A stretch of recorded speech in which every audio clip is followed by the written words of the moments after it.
Thought I'd do a little outside landscaping tour around Zehr State. So here we are, we're under our Linden tree. I think that's how you pronounce it. I didn't look things up before then, so I'm going by memory. Here's a little sitting area. Got some stone there, some stone, big stone there. And we have some unique flowers underneath here. These have that red flower on them in the early spring. Some kind of, not crab apple, something like that. Lots of stone around. We had a concrete wall here, like a little shallow wall to separate the driveway area. And I put stone on top of it just to give it a little more accent. And Amy had planted a bunch of stuff along through here. Got a bunch of these, I can't remember what they are, but they have some really nice flowers later on in the year. And then we have another cool tree here. We have our fountain, which doesn't really hold water anymore, but you know what? That's okay because that's one less thing I have to worry about. Probably would have been okay, but I didn't take it inside. So we have these landscaping concrete blocks around the edge here. And we have more stone. And then over here, we have this pile of stone. These were just cool stone when I was picking up stone for other areas. I thought they were really cool, so I just made a little pile here. Got some wild ones. And then this bank, originally it was all lawn. So it was really hard to mow because you had to go up and down and just really a hassle. So as soon as we bought it, I started terracing it off. So we have our garden area. We have I don't know what we're going to do there, kind of a seating area I thought, but not sure. We have this all plants, all different types of plants Amy's been putting in. We have more, we had huge maple tree at one point was here. When we purchased the property though, it was already dead. So it was a massive stump here. So we put stone all the way around, and then this is our big trench, our French drain. And then this tree came up, which it was farther away from the house, so we thought, well, let's just let it go. I don't really know what it is. One guy that was here knew what it was, but I don't remember. I guess let's go around to the front. So we have our lions here. And our French drain. And you can see we did stone fence all the way along through here. It's really cool. Really sets our property aside. We just tell people, go down the street until you see the stone fence. And that's it. You can see what it looks like from the other side. We keep it a lot cleaner on this side, of course. So I love stone mixed in. And then these are the Pennsylvania bluestone, flagstone, huge pieces. Some of them are 4x8s. Can't imagine moving them.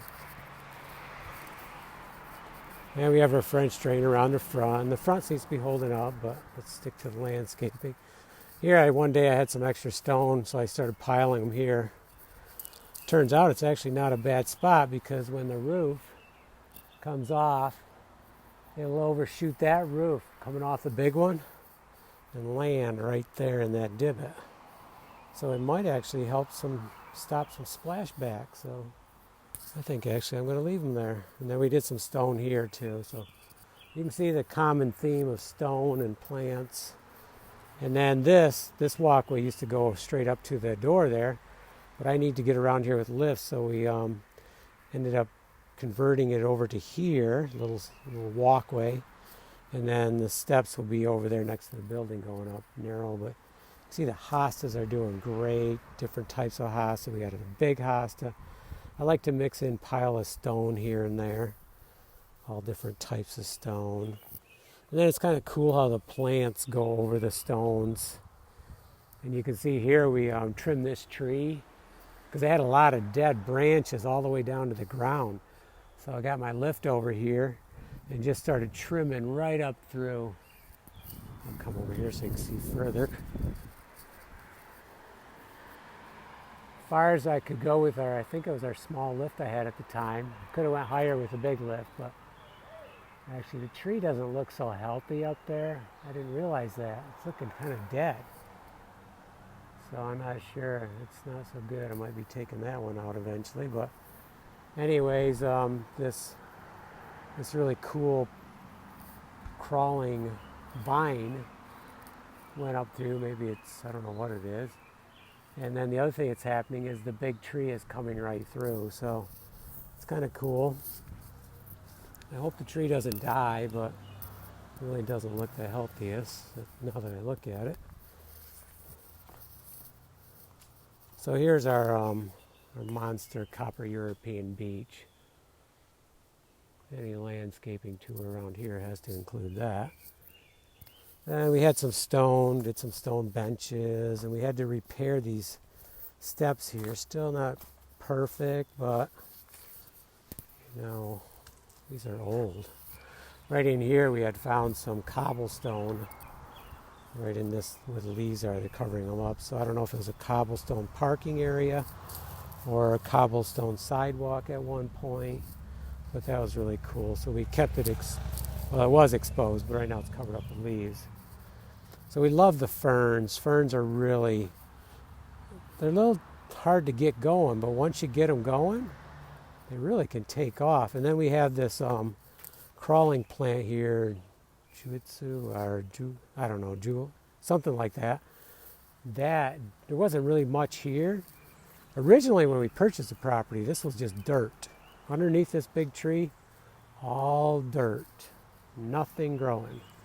So I brought in some loads of mulch and we started planting stuff right away. We've planted so much in there. A lot did not take, but some has. You see some hostas growing in there. Now they have to be able to pretty much grow in the shade year round because, well, except for winter, of course, late winter.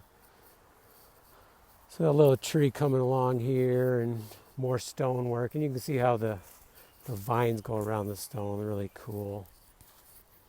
Now we, I don't know if I'm going to make it around the whole property here, but lots of stone work. And here, this was given to us, this arch, by my sister. So we put it up here, put stone around it. It's kind of not a real heavy duty, but with the stone holding it in place. And then we planted some of those crawling vines, and boy, they really went to town. Now last year they got cleaned off by some bug, so hopefully that doesn't happen this year. And more stone. I try to keep really cool stones out where people can see them, where I can see them. So you can see the terrace offside here. Now here's another one of our water dry wells. Well, it's not dry when it rains, of course, but just a way to catch the water. There's a couple of them here. There's one there. There's one up by the building, really deep, because we don't want this water running right down here and going into this basement, which there isn't much of a basement, but eventually there might be more of a basement. And then here's some more terraced off area. I'm not going to make it around the full property at this time. This would be like part one, I guess. So over here we had a retainer wall that was falling down because of these trees. So I decided to just pile a whole bunch of stone here. Now the problem is the retainer wall is probably still moving, and I can see my stone are coming out. So at some point it's probably going to fall, is my guess. And then I'm going to be cleaning out a whole bunch of stone, and then I will repile them. I hate to take the trees down. They're gray shade, but at some point, if they do die, they're definitely coming down. And more stone area here. Little area so we can put branches back there.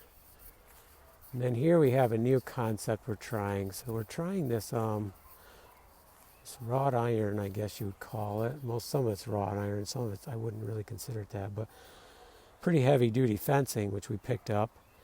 And we're trying these accent points is what we're going to do. Accent corners, I guess you'd call them.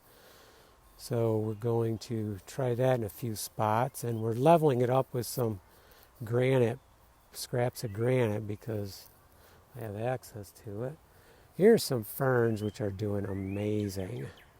So those ones in back, they're going on 5 feet tall. I don't know how tall they can get. I don't know what the max is, but each year they grow taller and taller. So we'll have to see what they are next year. We have a couple black walnuts here, black walnut trees. So that's really cool in itself. They lose a lot of branches, but it seems like all of our trees around here. Here we have a mulberry bush, which was growing up in our sewer line at one point, so we had to pull that out. Boy, that thing was growing like a weed. Now we know why. Move it down here, it's not taking off so much, so it's not getting that healthy fertilizer steady, but it is growing. I was hoping it wouldn't die. It came up on its own. We didn't buy it, we didn't plant it or anything. It just started growing and got into our septic line and blocked it, and turned out we had to do a bunch of changes. Well, here we are coming up on a gray squirrel, kind of like moseying along. These guys are real characters. We'll see what he's going to do. He's got something in his mouth. There he goes. So these are some areas I just put some round stone around, and then lo and behold, a tree started growing, and it happened in 2 of them. So we didn't plant them, and it's actually the same tree as what's up by the other porch. But at some point, if we feel it needs to come down, we'll take it down. But for now, they look great. So the ferns actually jumped out of their stone area there. Lots of stone here. Basically stone, we're using stone to tie the properties together. And I think it really works. And you can see down there, you can see where the end of the property is. So I think we'll call that enough for one tour, for part 1. And stone, stone, stone, and plants. And they look really beautiful. It's a gorgeous time of year.